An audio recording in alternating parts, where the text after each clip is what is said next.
Guys, আপনাদেরকে আমি একটা রিসেন্ট একটা ফেসবুকে ভিডিও আপলোড দিছিলাম।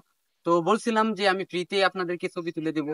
আর এই পোস্টের অনেকেই দেখলাম যে আমাকে কমেন্ট করছে এবং ইনবক্সে এসে নক দিতে প্রায় 1,000 মানুষের উপরে আজ পর্যন্ত। আর এটা নিয়ে অনেকে আমাকে বলতেছে, ভাই তুমি বলছিলা ফ্রিতে পিক তুলে দিবা। আর যেহেতু আমাকে রাজশাহী থেকে প্রায় অনেকেই নক দিছে আমাকে ছবি তোলার কথা বলে, কিন্তু আমার বাসা তো কিশোরগঞ্জ। অবশ্যই যদি আমি বলছিলাম যদি আমি যেখানে ছবি তুলতে আসি, তো আজকে আসছি সৈয়দ নজরুল ইসলাম মেডিকেল কলেজ হাসপাতালে। তো এখানে যদি কেউ আসে আমার কাছে মানে ছবি তোলার জন্য, তাকে ফ্রিতেই ছবি তুলে দেই। আর আমার দ্বারা এত দূরে যাওয়া সম্ভব না, কারণ অনেকেই দেখছি যে আমার ফেসবুক ফ্রেন্ড কিন্তু 5,000-এর উপরে আছে, প্রায় 6,000-এর কাছাকাছি। প্রায় এখানে সারা বাংলাদেশের মধ্যে কিন্তু টেকনাফ থেকে তেতুলিয়া পর্যন্ত আমার ফেসবুক ফ্রেন্ড আছে। তো তাদেরকে তো ওই জায়গায় যায় ছবি তুলে দেওয়া সম্ভব না আমার পক্ষে।